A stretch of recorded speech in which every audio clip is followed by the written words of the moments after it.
I go for refuge and turn my light into the Buddha, the Dharma, the Sangha. By my accumulations through practice of giving and so forth, may I become a Buddha to benefit all sentient beings. I go for refuge and turn my light into the Buddha, the Dharma, the Sangha. By my accumulations through practice of giving and so forth, may I become a Buddha to benefit all sentient beings. I go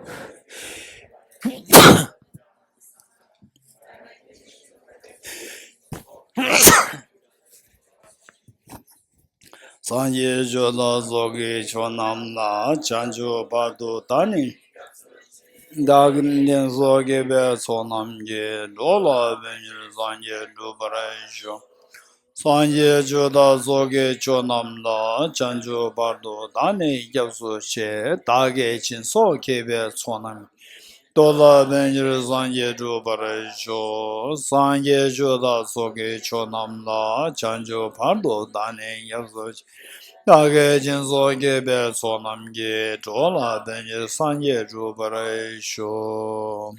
Okay, doshi la ye dharma. Shila one time. Okay.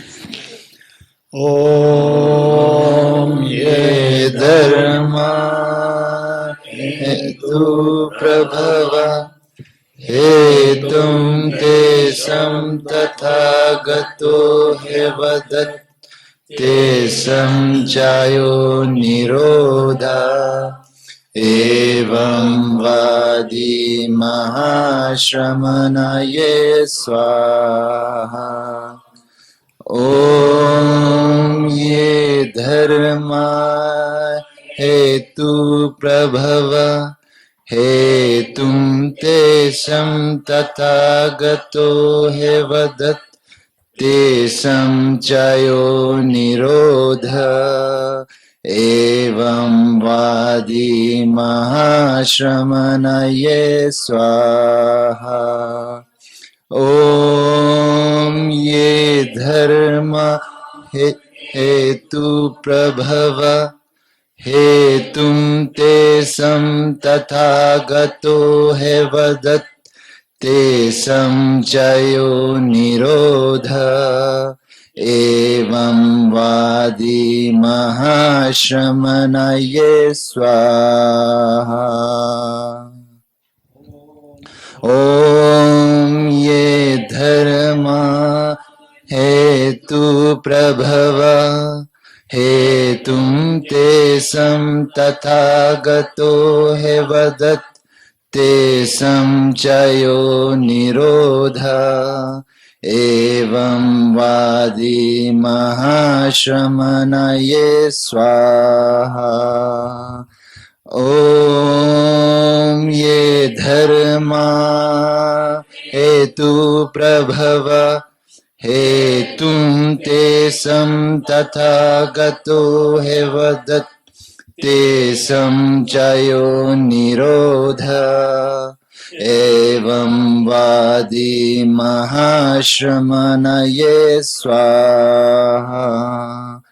Om ye dharma hetu prabhava hetum te sam tathagato hevadat te sam jayo nirodha evam vadi mahashramanaye swaha. Thank you.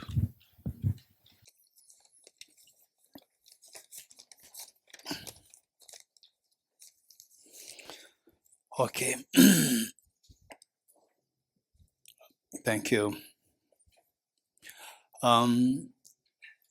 First we will do a quick explanation of emptiness according to Acharya Chandrakirti.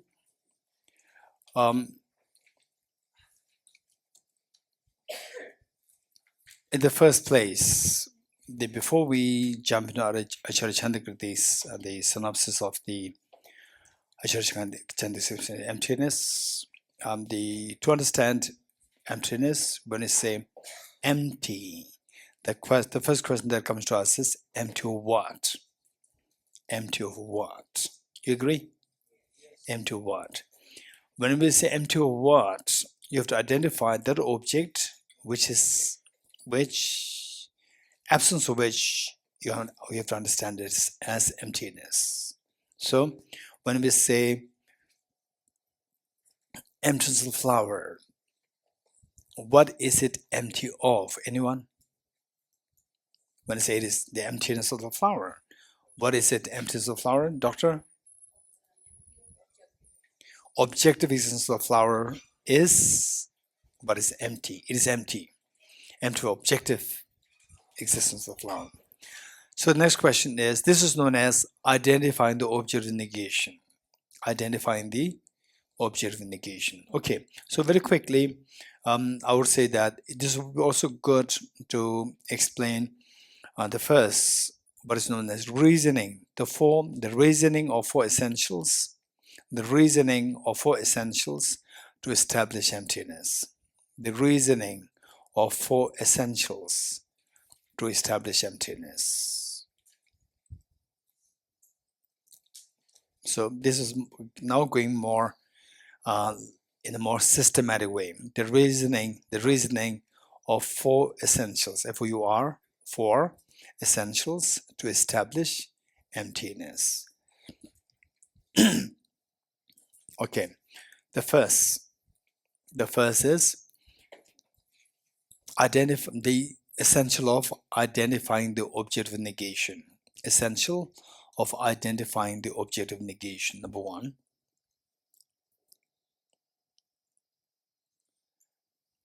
Number two, essential of understanding the emptiness of the objects being intrinsically one with its parts. Let me repeat it. An essential of understanding the emptiness of the objects being one with its parts. PRTS, parts. Essential of understanding the emptiness of the objects being intrinsically one with its parts. Number three, essential of understanding the emptiness of objects being different from its parts, intrinsically different from its parts. Essential of understanding the emptiness of the objects being intrinsically different from its parts. Essential of understanding the emptiness of the objects being intrinsically different from its parts. And then finally,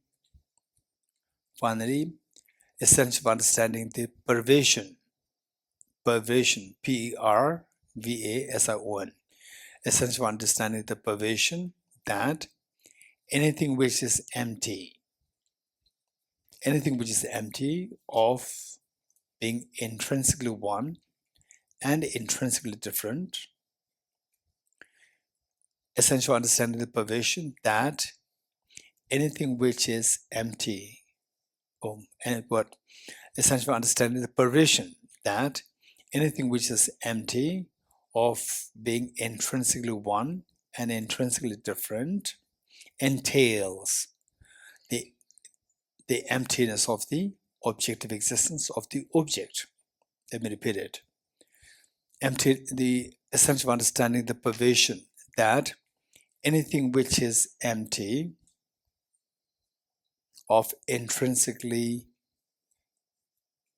anything which is being empty, what is that? Of being empty of what?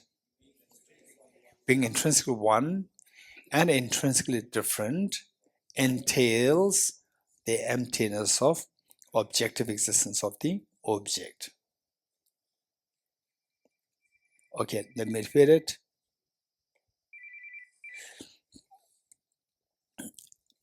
Essential understanding the pervasion. Okay, what is pervasion? That's a good question.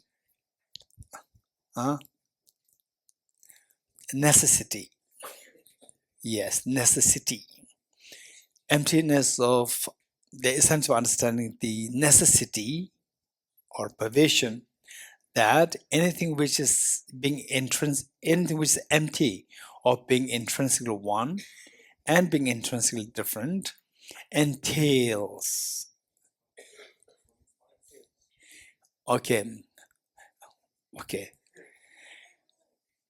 Essential understanding the pervasion that anything which is being empty of intrinsically one and intrinsically different from its parts entails the emptiness of objective existence of the object.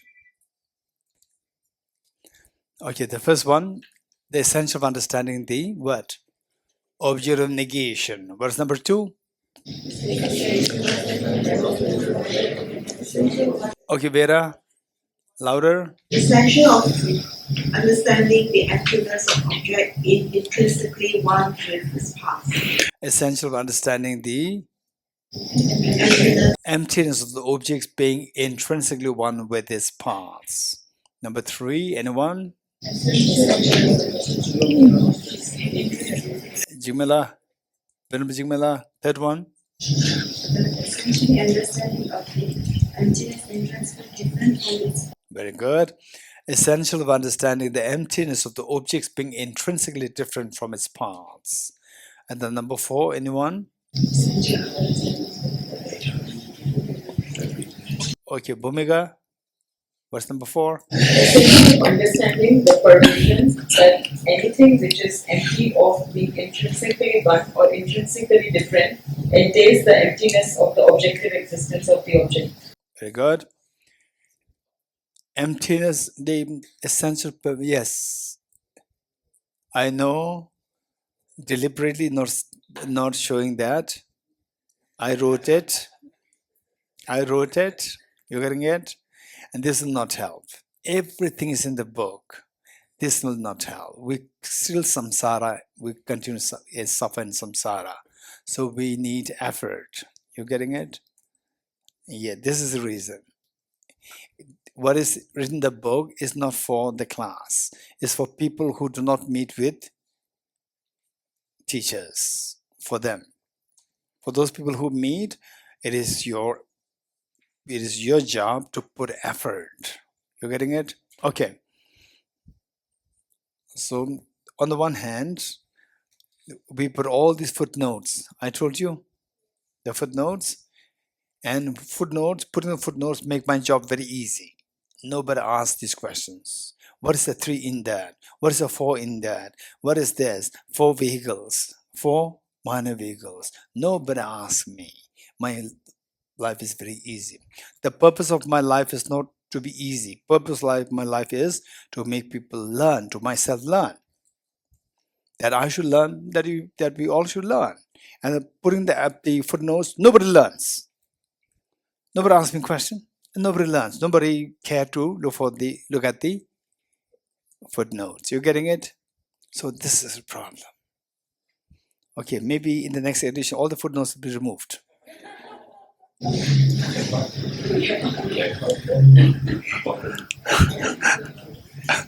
Okay. That's a good question. That's a good question. I agree with you. Yeah. Nobody looks at it. It's another way of arousing the interest. You have to look. You're getting another way of arousing interest. Okay. Don't worry that, oh, I'm looking at it and he did not consider me, right? I do acknowledge there are many people who are very serious. I deliberately say this for those people who are not actually looking at it, to look at it. Okay. The 4 essentials done. Now the conclusion. After the 4 essentials, then the conclusion comes. The conclusion is, therefore, emptiness of objectivity of the object is the objectivity of the object. That's the conclusion. Therefore, emptiness of objectivity of the object is the objectivity of the object. Therefore, emptiness of Didi, emptiness of the object. Wow, Didi is, you do not see what Didi is doing. She could see it like a musical flow. Therefore, emptiness of the object. She's doing like this. She's so happy, right?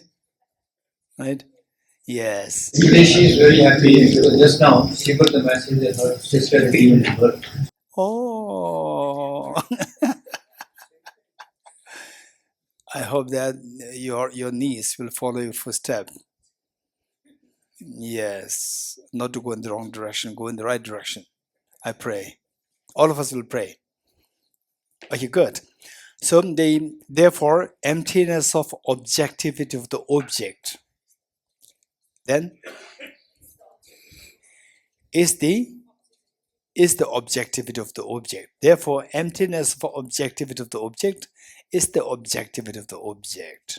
Okay, good. What's the first one? Essential of identifying the object of negation. It simply means, for example, let's say, from this, what we need to first learn is what is meant by object of negation. Then, once you understand this, then essential of understanding the object of negation, it makes sense. What is meant by object of negation? Let's say that I don't have a flower in my hand. I negate something of having something. I negate having something. I don't have a flower in my hand. So what is negated? What is negated? Absence of flower is negated, flower is negated. Flower is negated. You're getting it? Flower is negated, flower in my hand is negated. Don't negate the flower. Flower is there outside. But flower in my hand is negated. So when I say I don't have a flower in my hand, what's the object of negation? The flower in my hand is the object of negation. What is negated is known as object of negation. Okay, let's say that this flower is not chocolate. What's the object of negation? Okay, here, the Venerable Geshe. This flower is not a chocolate. What's the object of negation? This flower being a chocolate is the object of negation. Very good, thank you. And this flower is not permanent. What's the object of negation? This flower being permanent is the object of negation. This flower does not exist objectively. Anyone in raise hands? Raise hands. This flower does not exist objectively. Okay, Peter? We are negating the objective existence of the flower. Yes, objective existence of the flower is negated. So when we say emptiness, emptiness is not just nothingness. Emptiness is a short form of emptiness of objective existence. It's not saying that flower is empty. It's saying that flower does not exist objectively. So now tell me, somebody, what is object negation of emptiness of the table? Raise hands. What's the object negation of emptiness of the table? Anyone raise hands? Raise hands, raise hands, raise hands, raise hands, raise hands. Hey, no one. Raise hands, raise hands. Okay, Dr. Pinzola. Objective existence of the table is negated. Thank you. Okay, now the next question is more complicated. Thus far, it's more mechanical. As long as you can just put the 2 plus 3 equals 5. Now is a little more complicated. What does it mean by objective existence of the flower? So what it said is object negation emptiness of the flower. Objectively existing flower is the object negation of the flower, the emptiness of the flower. What do you mean by objective existence of the flower? Anyone? That becomes a little more, requires more thinking. What does it mean by objective existence of the flower? Anyone? Quick, to save time. Yes, stuff. Also looking at it, we can know that the flower has. So we all look at it, and then we know it's a flower. So the flower which, the flower which we all know without having to think about it, that is the objective existence of flower, right? Yes. I think it's okay. So in a way, let's say that what Stuff said. Did you notice something? How he put it and how I put it. To see a little difference? It's actually this is exactly what he meant. What he said is that we all see the flower. We all see the same flower without having to depend on. elaboration. Okay. Use I said thought. Depending on thinking your about thoughts, it. without Yeah. thinking. Yes. We all see the same thing very spontaneously, without thinking. This is how he put it. Now, how I put is that, what's the question? Don't forget the question. What does it mean by objective existence of the flower? Now, how I rephrase what Staff said, that the flower which exists independently of flower which we all can see independently of our thinking. I didn't say we all see the same flower. I said the flower which we all see independent of our thinking. So then it becomes a very crystal clear understanding what is object negation. How Stuff said is, it gives a meaning, but then the clarity is missing. Is the object or what you see, you're seeing is not object negation. You're getting it? Okay.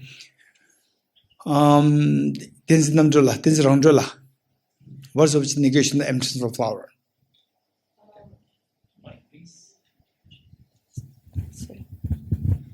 What is the object of negation of emptiness of the flower? Is the objective existence of the flower. What do you mean by objective existence of the flower? It's that the flower exists independently of the subject. That the flower existing independent of subject. This is a very precise way of understanding object of negation. Anyone else? The same object negation and objective, the meaning of the objective existence of the flower can be presented in different forms according to one's own understanding. Anyone else? Okay, so what do you do? If we all pick up something from what you have, pick up something, show that to me. Now look at it yourself and tell me, how does it appear to you? As objectively real or as subjectively real?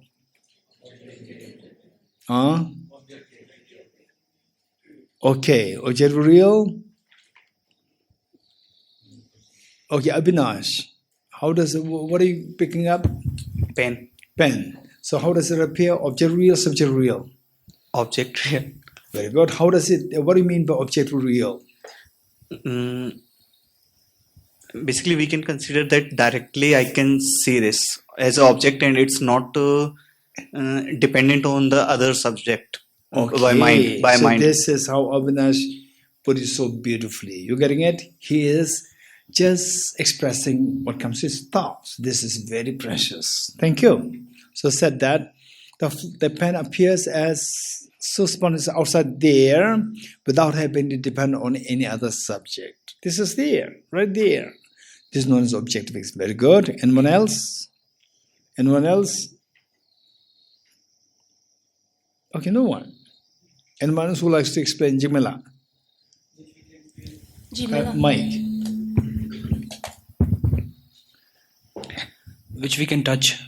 Which we can touch. That's the meaning of objective existence.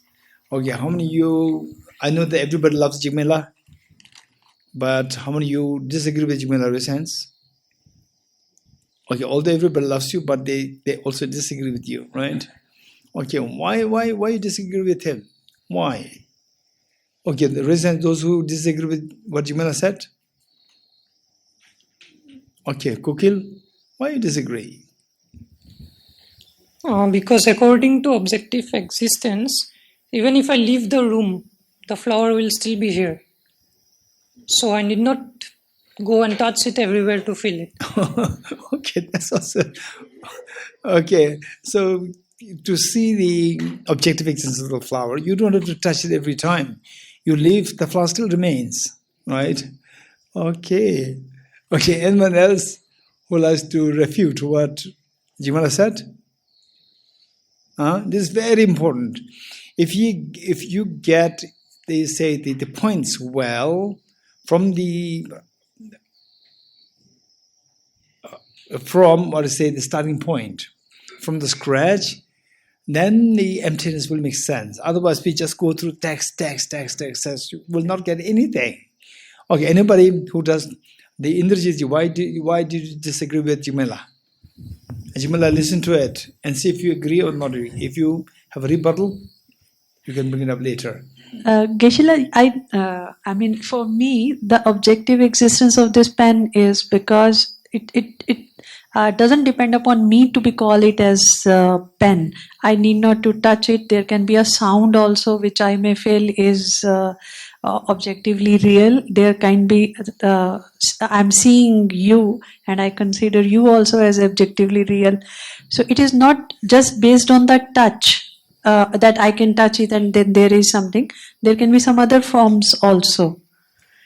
Okay, objectivism doesn't necessarily mean the touch. You don't have to touch it. Still you see as object real. You don't have to touch it. Very good, thank you. Anyone else? Okay, Manla.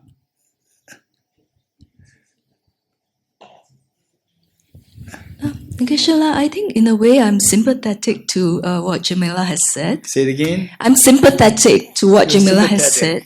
Which because means you disagree, but you sympathize with him. Yes. Because Okay. when we talk about something having objective existence, it is not necessarily that we just see it from a distance.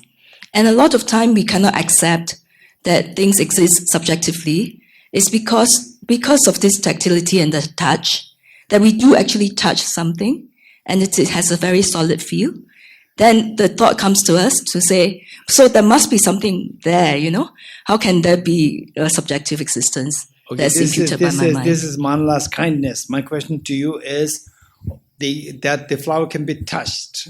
That the flower can be touched. Is it the meaning of objective existence of the flower? No. If not, how not? Why not? Okay, don't sympathize. Don't sympathize. Be very direct. How they say the touch? No, Manla.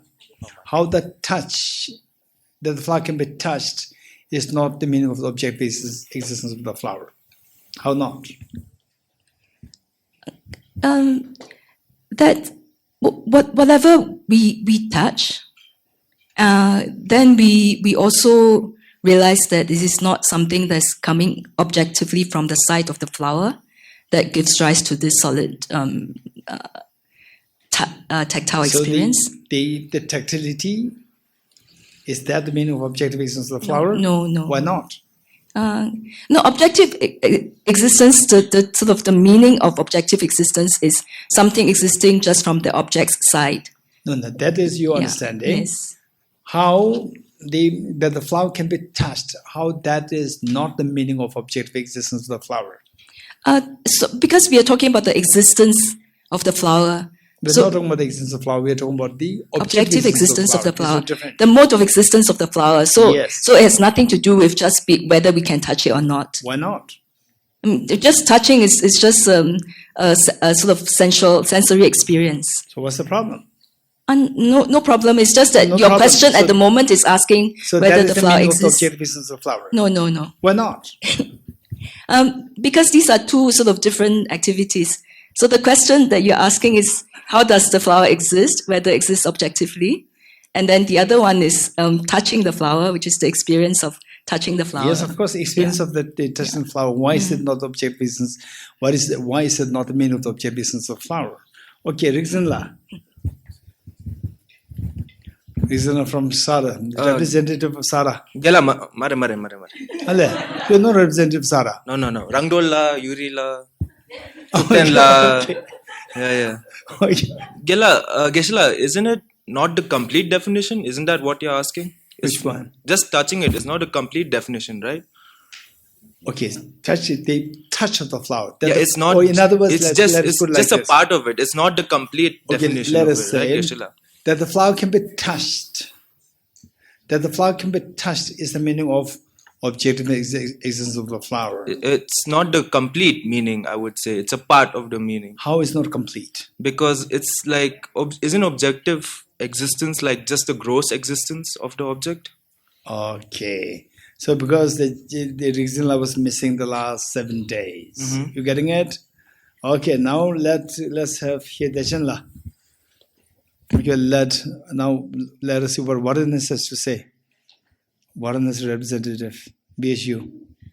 Geshe-la, I'd like to try. Jigmitla, I think you need to understand the very first... Yes.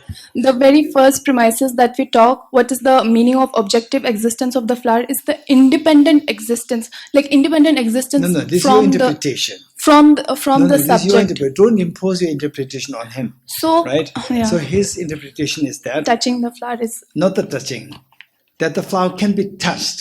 Touching the flower and the flower can be touched. These two are different. Touching the flower is the activity. The flower can be touched. This is the noun. okay. That So the flower can be touched, that is the meaning of the objective existence of the flower. What's the problem with this? Jigmitla is saying if you can touch something, that means it's the meaning of objective existence is It's that. fulfilled, yes. Yeah, but like I beg to differ because touching something is coming from the subjective thing, and objective existence means which have like it has to come from the independent of our mind. I guess this is what I understand. Okay, when you touch, you are touching the object or you are touching the self? No, When you touch the flower, are you touching the flower object or you are touching the self? it's still coming from the subjective mind. That's not my Geshe-la. question. When you touch the flower, are you touching the object or you are touching the self, person? When you touch the Flower. it's touching the object. This is meaning of objective existence. This is what the Jimala say. This is what the answer I got. I don't know whether I'm correct or not. Okay. Roy, yes. Okay. I would say that you not like an object not necessarily needs to be able like no there is object that you cannot touch and they are all also still objectively real. For example, a cloud or fire, maybe. Mind, fire. Mind, yes, an Fire idea. we can touch, mind can be touched. Yes. But what Jimala is saying is that the mind can be touched. This is the meaning of the objectivism. No, this is not what he's saying. Flower can be touched. Mind cannot be touched. Right? So flower can be touched is the meaning of objective existence of the flower, not objective existence of the mind. So with the flower, is it fine? But what Rui said, this is the quite a powerful reason. Yes, I agree with this. Very good. Okay, Sajunla.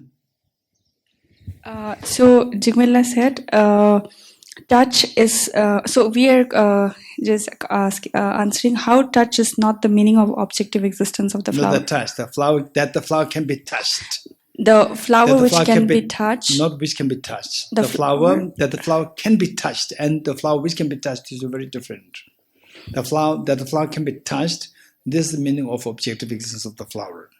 The flower can be touched is the meaning of objective existence is wrong for the reason that when we see the flower, it's just not the tactility, the touch, but we have to reject the other visual, our olfactory and what are visual, olfactory, the gustatory. So these things are still left if we just reject only the tactility, objective existence of the flower. So you have to reject us also. Yes. So then, why to reject? so we are we said what is the objective? What is the objective negation of the Okay, flower? is there anybody what would you say? The flower, can this be touched or not? Yes. Jimala, can this be touched or not? Yes. The flower, does it exist objectively or not? Jimala. Flower, does it exist objectively or not? After 7 days of studies, you are saying yes. Right? So, again, those people, you have to hear this story. Yes, the grandfather was telling a story to the grandson. The story of Ram. For whole 2 hours. And the grandson was listening to it very patiently for 2 hours. And the grandfather was explaining with great passion. And finally, the grandfather asked if you have any question. And the grandson asked, who is Ram? You're getting it? After 7 days of class, no objective existence, everything's like dream, all come from the subject, and finally saying that objective existence, does it exist? Yes. Right? Okay, so Lajana, the flower, does it exist objectively? So, it does not. Flower, does it exist? It exists. Existence of flower cannot be negated. No. The flower, can it be touched? Yes. We cannot negate it. Yes. The flower has the smell. Yes. We cannot negate it. Yes. So you said that not only negating the touch, we also have to negate the other things. You said it, right? I said negating it to exist objectively. No, he didn't say that. He said that the flower can be touched. He didn't say the flower can be objectively touched. He didn't say this. So the question was, what is the object of negation of the flower? What is meant by objective existence of the flower? What does it mean by objective existence of the flower? Yes. So he An said answer given is that the flower can be touched. That is the object negation. That's the meaning of objective existence of the flower. Touch is the objective negation of the flower. So I'm saying that not just the touch, even the other things which exist objectively. So to objective existence means which doesn't exist. No. Objective existence means something which doesn't exist. You agree? Which does not exist independent of the subject. Objective existence, it does not exist at all. Yes. You don't have to qualify that independent of this subject. You're getting it? So the touch doesn't exist objectively, but the touch exists. Yes. You cannot reject touch. Yes. You can reject other qualities also. Yes. That's it. So in other words, that the flower can be touched. If that is the objective existence, if that is the meaning of objective existence of the flower, then we should realize the emptiness of the objective flower. existence of the flower, objective existence of the flower, does it exist or not? Hey, all of you. No. Objective existence of the flower, does it exist or not? It doesn't exist. And if it does not exist, the meaning of that also should not be non-existent. You're getting it? What it means should not be existent. So that the flower can be touched. Does it exist or not? It exists. So therefore, the meaning of the objective existence of the flower, which Jigmela said, exists. And the objective existence of the flower does not exist. So that cannot be the meaning of the objective existence of the flower. Okay. Anyone? What's the meaning of objective existence of the flower? Anyone? Listen. Quick. We should understand the I emptiness. don't want to see the old hands coming up. I don't want to... Okay, anyone? What's the meaning of objective existence of the flower? Okay. Tenzi Shela. The flower existing for his own side. The flower existing from its own side. Very good. Anyone else? Okay, Dedanla. What's the meaning of objective existence of the flower? Objective existence means like it's coming from the object and it's not an imputation of our mind. That the flower existing from the object, not as imputed by your mind. Very good. And Ben Tenzing Salah. Yes, similar to Delila, the object exists as independent of the mind. Okay, that the object exists independent from mind. Okay, did you all hear what they said? Very good. Now, if the flower does exist objectively, how can you evaluate that? So, no, this is not my question. Is I say that the flower exists objectively, independent of the mind. And the Tenzin Dedana and Benla said that no, the flower doesn't exist independent of the mind. It does not exist independent of mind, right? So we disagree. And you are the judge. How will you evaluate who is correct, who is wrong? Anyone? How do you evaluate that? Raise your hands.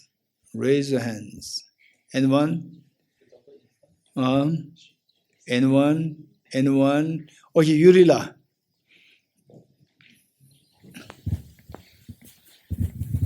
Geshe, close to object. Say it again. Close to object. Or you go closer to the object. Okay. Why? Because something exists ultimately, objectively, we can close the object, we can find object something objective existence. Okay, is there anybody who said it like this? No. No one? Is there anybody who said something like what Yurila said? Yes. Is this Yurila what is that? What is your startup? Arya Nagarjuna said if... Arya Nagarjuna taught it. Okay, what did Arya Nagarjuna say? What did Arya Nagarjuna say? Anyone?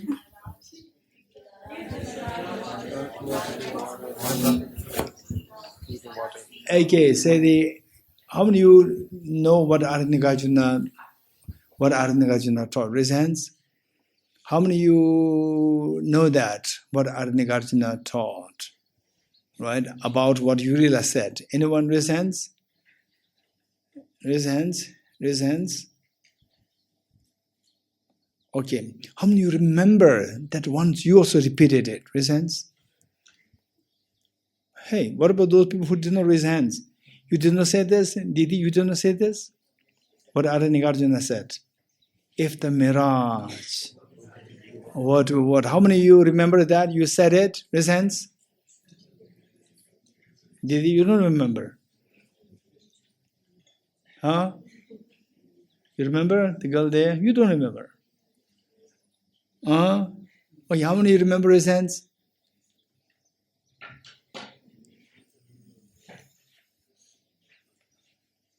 Okay, airy. Can you paraphrase or repeat what Nagarjuna taught? Airy. I'm not sure if I can repeat it properly. I just say something. If the mirage. But if you go closer to the mirage, how come the people who are next to the mirage don't see the water? Perfect, very good. Okay, the girl over there, what's your name? Justin, tell me. Shivadas, tell us. So if the mirage is water, and when we go closer to the mirage and we cannot see, then how come the people who are next to the mirage also cannot see the water? Perfect, very good, thank you. Anyone else? Anyone else? Anyone else? Okay, no one. Anyone else? No one. Okay, Kunchole.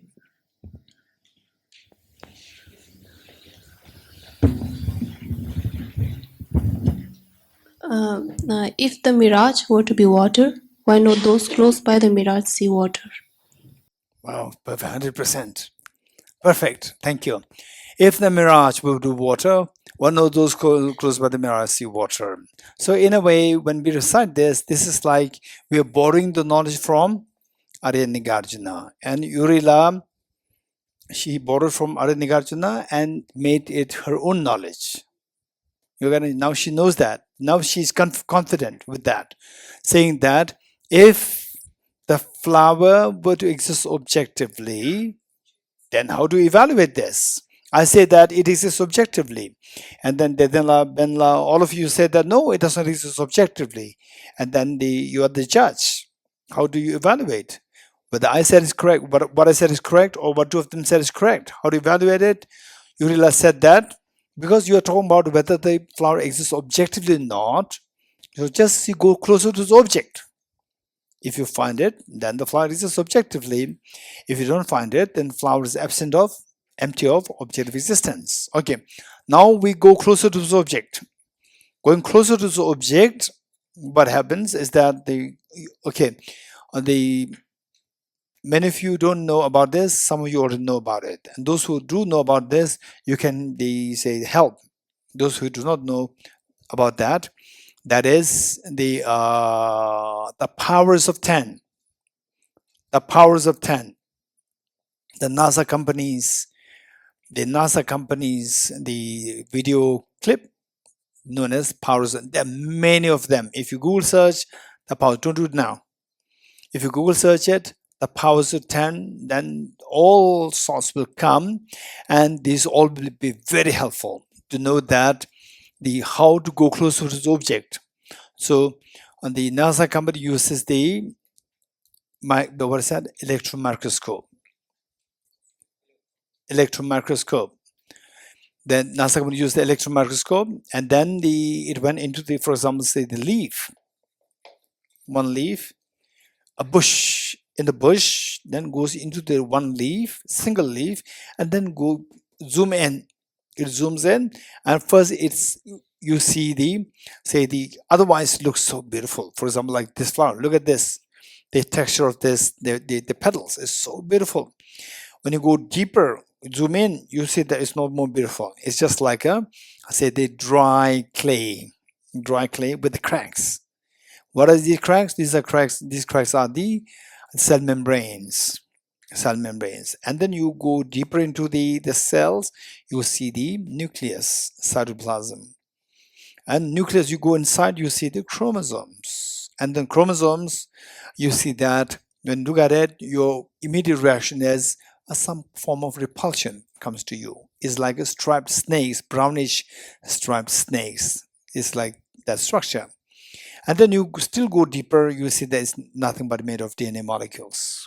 And you go still zoom in, you see atoms. And the atoms are not attractive, no unattractive. Atoms are very neutral. So same object, how you perceive triggers three different emotional states. First with the conventional analysis, you see as a flower. It's very beautiful. Say mental pull happens.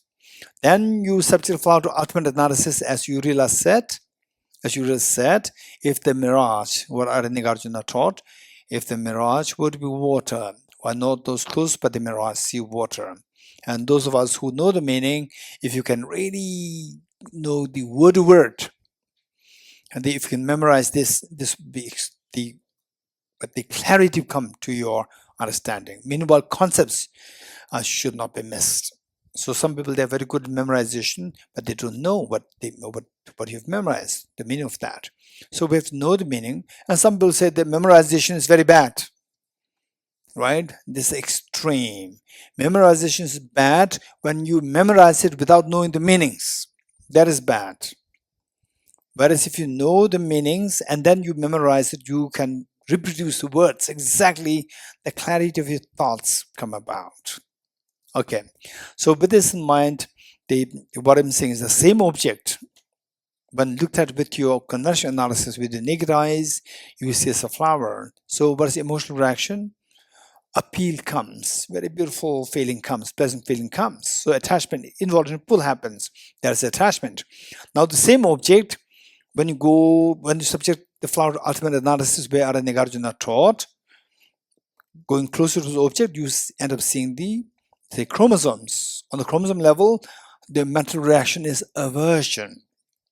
And if you don't, you must watch this. Watch this NASA company clip, Powers of 10. You must watch it. And some of you may not be, you may see like 10 or 20 different times. And there's one particular one which is of my choice. Not that, I have special affinity, because that conveys very beautiful the concept. So if you want this, Sri Tundula can help us.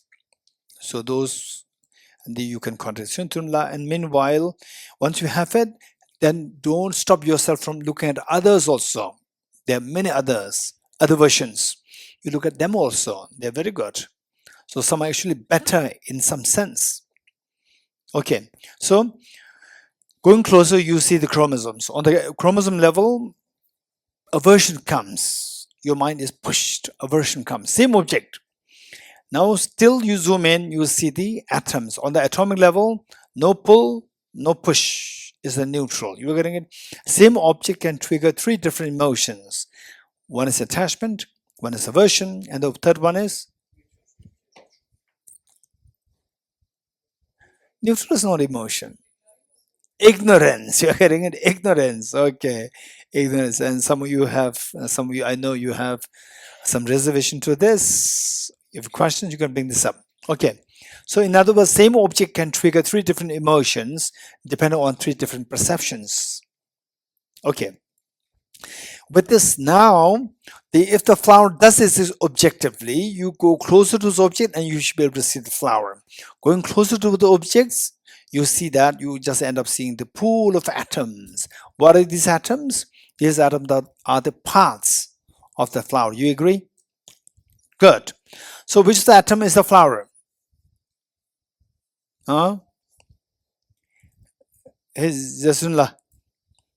Just imagine that you are seeing the flower on the atomic level. Which of the atoms is the flower?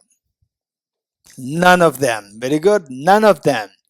Okay. So then none of these is the atoms. Now remove the atoms, because the atom, you are looking for the objectively flower. You're not looking for the atoms. Remove the atoms to see where the flower is objectively. What do you find? Nothing is left there. So the flower is not intrinsically one with its parts, with the atoms. No, it is intrinsically different from the atoms. Remove the atoms. Then if it is different from the atoms, remove the atoms. You should be able to see the flower. There's no flower there as intrinsically different from the atoms. So the flower is not intrinsically one with the parts, no intrinsically different from the parts. You get it? And some of you may be wondering why he used the word intrinsic. Did it come to your mind? Abhishek? Did it come to your mind? Yes. Okay, intrinsic. Intrinsic has a connotation of objective. Objective and intrinsic, they mean the same. And I think Tenzin Yeshila used the word, say the flower existing from his own side.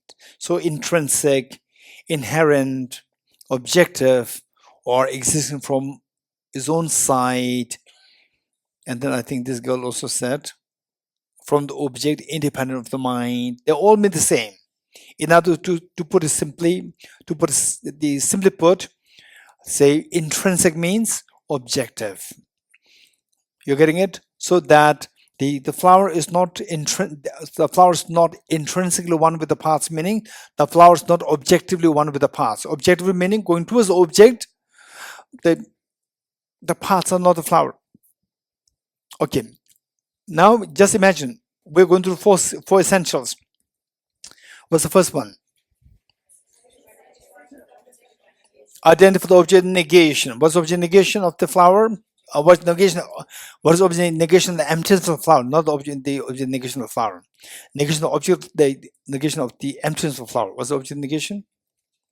Objective existence of the flower. What do you mean by objective existence of the flower? The flower existing from its own side, independent of the mental imputation or imputed by the mind. Very good. Now, how do we evaluate if the flower does exist independent of the mind, or it exists from the object or from the subject? How do we evaluate that?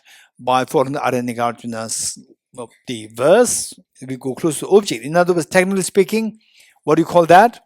Subject and flower to ultimate analysis. Very good. Subject and flower to ultimate analysis, you end up seeing the atoms. You're getting it? You are seeing the atoms. Then which of the atom is the flower? Atoms are the parts of the flower or not? Atoms are the parts of the flower? Yes. So, which of the atom is the flower? None. So, which means that the flower is not objectively one with the parts. Parts meaning the atoms. How many understood it? Raise hands. Very good. Now, if you understood this one, you have understood the second essential. What is the second essential? Essential for understanding the emptiness of the objects being intrinsically one with its parts. That is done. Now, what is the next one? Third one. Essential for understanding the emptiness of objects being intrinsically different from its parts. Different meaning, remove the parts. So, if the object, the flower, exists different from its parts, remove the parts. Remove the atoms, what happens? Did you remove the atoms, what happens to the flower? If you remove the atoms, what happens to the flower? Flower disappears, non-existent. Flower disappears, non-existent, which means the flower is not objectively different from the parts. How many agree with, how many understood this? Raise hands. If you understood this, you've understood number 3. Essential number 3. Now, say, what is number 4? Essential for understanding the pervasion, that anything which is empty of it ends up being intrinsically one with and intrinsically different from its parts entails the emptiness of the objective existence of the object. Okay, what does it mean by that? Let me first work on this. Say somebody tells me that you have taken my key and it is in your hand. You have taken my key and it's in your hand, and I have only 2 hands. I've only 2 hands. So I said, no, it's not in my hands. He said, yes, it is in your hand. And then I opened the first and it's empty. It's not there. Then it must be on the second. I opened the second one. It's also empty, which means that you deduce that it is not in his hands. Yes, you're getting it? So when I opened the first one, it doesn't mean that it's not in his hands. Or somebody else, I saw the second one, it doesn't mean that it's not in my hands. When I showed both empty, then you say that it is not in his hands. What the claim of the other person saying that the key is in his hands is wrong. You getting it? So if the flower does exist objectively, there are only two ways to exist objectively. Either objectively the parts should be the flower, or different from the parts should be the flower. If these two possibilities are ruled out meaning proven that these two are wrong, then we can say that the flower does not exist objectively, it is not there. Okay, how many understood this represents? Minimum 40-50%. Minimum 40-50%. You understood this? You understood number 4. Okay, that is essential of understanding the pervasion that what? Anything which is empty of being intrinsic one with its parts is the first possibility. Rejecting the first possibility, it is empty of being intrinsic one with its parts. Then the second possibility, it is empty of being intrinsic different from the parts, which means it is empty from the object. Entails the emptiness of objective existence of the object. You're getting it? Okay, that is the fourth. Now, from this, what do you deduce? That there's no objective existence flower. You're getting it? Okay. Then we move to the Acharya Chandrakritis, the 7-mode rejection. Acharya Chandrakritis 7-mode. For that matter, for us to remember the 7 modes very easily, I'll just quickly identify the 7 which are to be rejected. You're getting it? You identify these 7 and you have to reject each one of the 7. First, 7 modes. 7 modes of objective existence. 7 modes of objective existence. If you identify these 7 well, then our job is just try to reject them. And if possible, we need to remember these 7 by heart. If you remember them by heart, then later on, so when you're in metro, but when you're driving, don't think of this. When you're driving, oh, the car in front of me is empty of objective existence. Don't think like this. You're getting it? I'm being very serious. I'm not joking. One time, there's one lady who came to me and said that, Geshe-la, meditation emptiness is amazing. Right? Meditation emptiness is amazing. And when I drive, I think of my previous car is empty. You know, my previous car is just made of a bunch of atoms. Right? I said, don't do it. When you are not a driver, when your passenger is sitting in the car, you can do it. But when you're a driver, don't think of that. Your mind does not have the capacity to think of 2 things. You're getting it?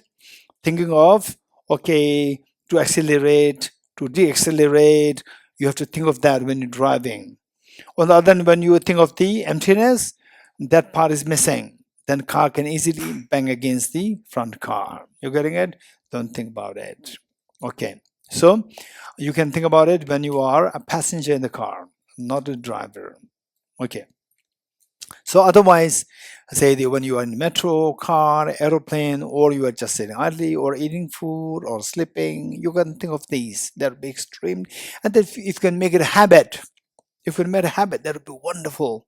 Every day before you go to bed, you think about it and then try to fall asleep by thinking about this every day. And then, like, say, when you go for a walk, think of these, and also include that in the form of prayer. May all the creatures, the non-human beings, human beings, even the tiny insects, may they all know this concept of emptiness. Just pray them, include them in the form of prayer, and contemplate whatever little experience that you get. Just stay there and think and pray that may all beings understand this concept. So when you understand it, you get a feeling that, okay, this is the gateway to the freedom from the stress, freedom from miseries, freedom from anxiety and fear. Okay, so the 7 points, 7 modes of objective existence. 1, oneness. Just identify them for a quick memory. Oneness, differentness. Oneness, differentness, dependent, dependee, appropriation. Let me repeat it. Oneness, differentness, dependent, dependee, appropriation / possession, appropriation / possession, collection, and the special shape. Easy to remember.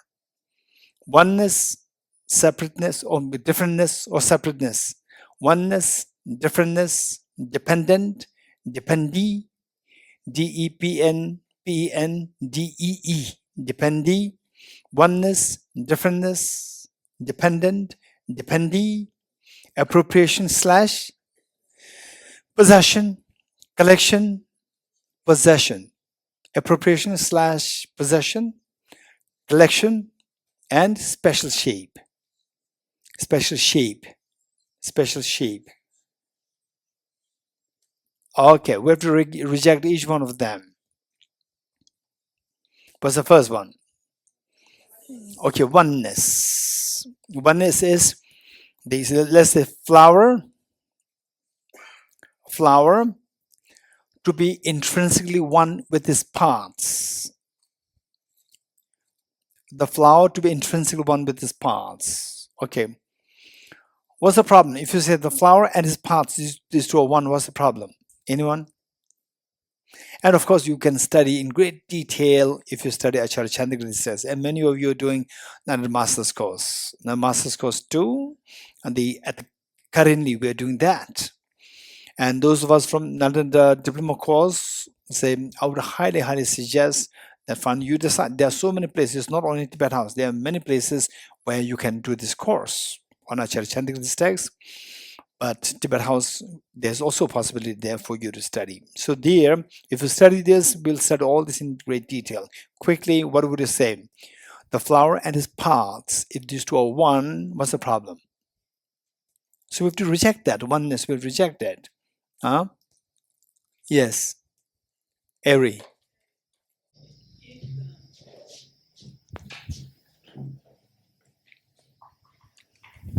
If the flower, if it was oneness, then taking one leaf off, then the flower wouldn't be a flower anymore. Very good. There can be many reasons. What Eri is saying is that if the flower and the parts are one, remove any part, the flower should go away, but the flower remains.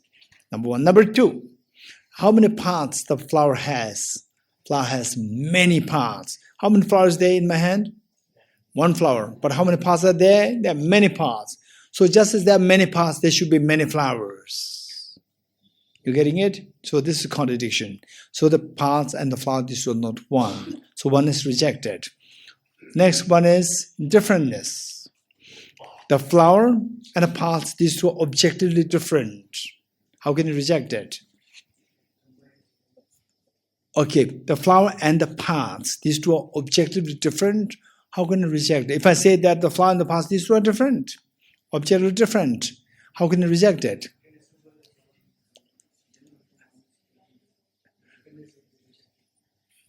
Assemble what? Assemble the parts.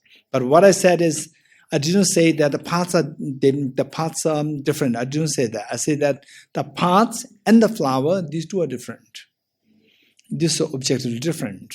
So what's the problem? Anyone? How can you reject that? Okay, Vijayla.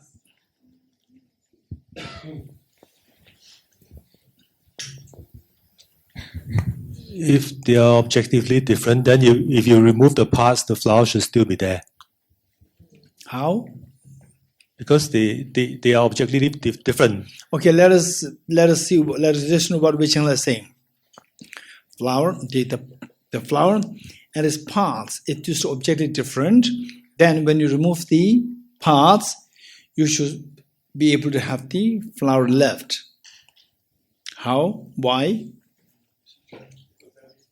Because if they are objectively different, then they become like the two hands. Or objectively different, then become like the flower and the book. Two different things. Remove the book, still the flower is left. Remove the parts, the flower should be left. Remove the atoms, the parts, what will happen to flower? Flower will not be left, flower disappears. So therefore, the flower and its parts, they are not objectively different. You're getting it? This is very important reflection. Flower and its parts, these are not objectively different. Objectively different means that remove the parts, the flower still should be remain, but it doesn't remain, it disappears when the parts are removed. Very good. Okay. Next. What's next? The flower, is it dependent on the parts? But he says no, we have to reject that. Dependent. The flower to depend on its parts is to reject that. How to reject it? Anyone? Hey, what happened? Okay, Benla.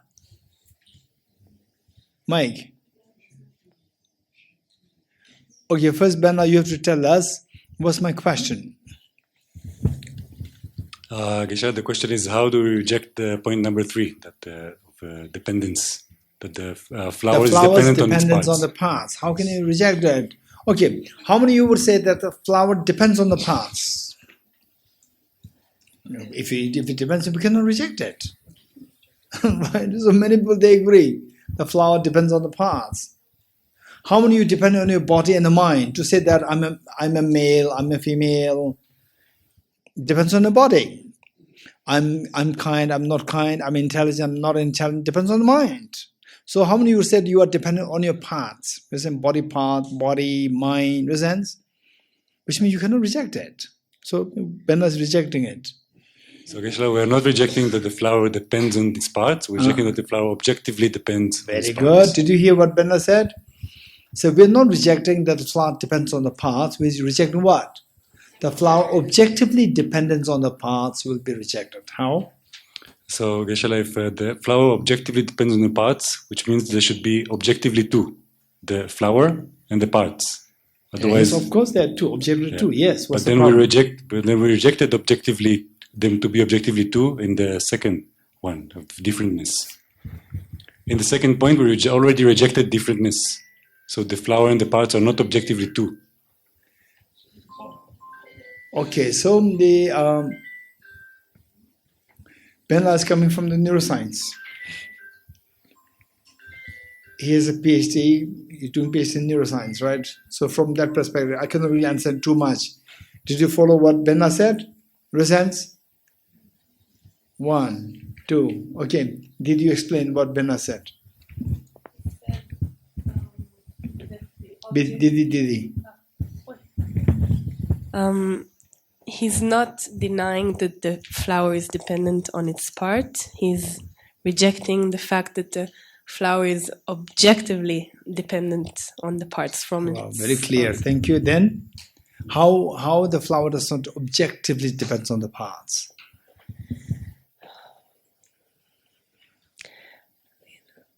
Rio, Roy. He just said that there are two, that in the differences, yes. We rejected the fact that there are two. That so if the flower has to be dependent, so we are already rejected it in the very good, second very one. good. Did you all hear what Benla said, what Roy said, what Didi said? So what they are saying is that if the flower objectively depends on the parts, objective meaning from the object. From the object, there should be the parts as dependee and the flower as dependent. Dependent, these two cannot be one. These two should be two. Objectively two, if objectively different, objectively two, that is already rejected earlier under number 2. Oneness and differentness, that's already rejected there. Because if they are two, then what Vijayana said, if these two are two, remove the parts and the flower should still be left there. For example, like this flower and the paper. If these are objectively different like this, remove the paper, the flower still left there. Remove the parts of the flower still should still should be left there, but this is not the case. So therefore, differentness, no. Dependence is rejected. What is next? Dependee is rejected. How can we reject that? What does it mean by dependee? The flower to be the dependee and what? The path should be dependent. So look, the number 3, we said the paths are dependee and the flower is dependent. Now we swap. The flower is dependee and the paths are dependent. How can you reject it? Same. If dependent, again there should be objectively 2 things. Objective 2 things, the 2 should become unrelated. Remove one, other should remain, but it doesn't happen. What is next?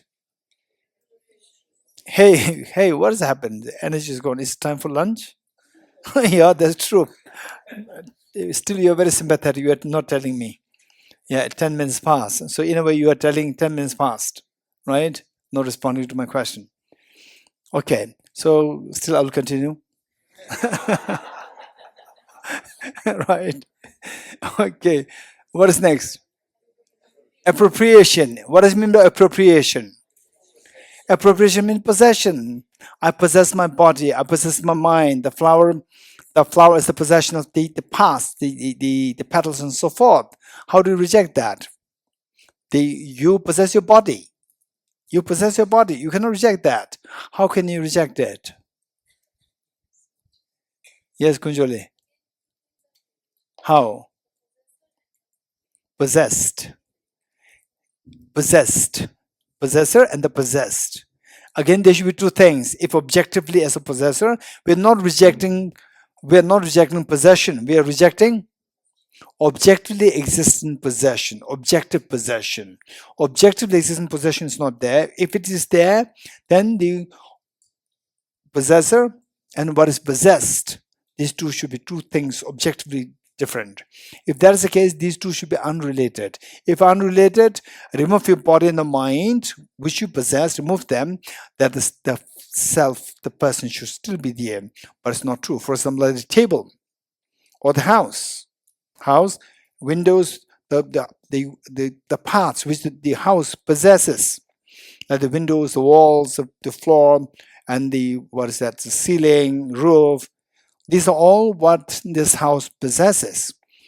So if these 2 things, remove all these parts, the house should still remain as there, but it is not the case. Very good. What is next? What is next? After collection, what's next? Special shape. Okay, collection is very complicated. I'll take a break. Lunch break, right? Collection is very complicated, right? Think about it and give me the answer later, right? It's very complicated. I don't have the energy to go further. Okay, Dorji, mantra recitation.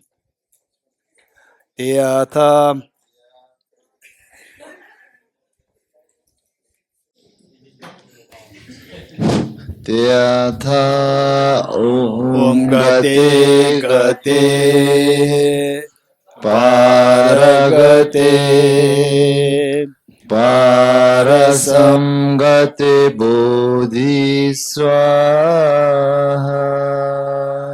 Tyatha Om Gate Gate Paragate Parasam Gate Bodhiswaha Tyatha Om Gate Gate Paragate Parasam Gate Bodhiswaha.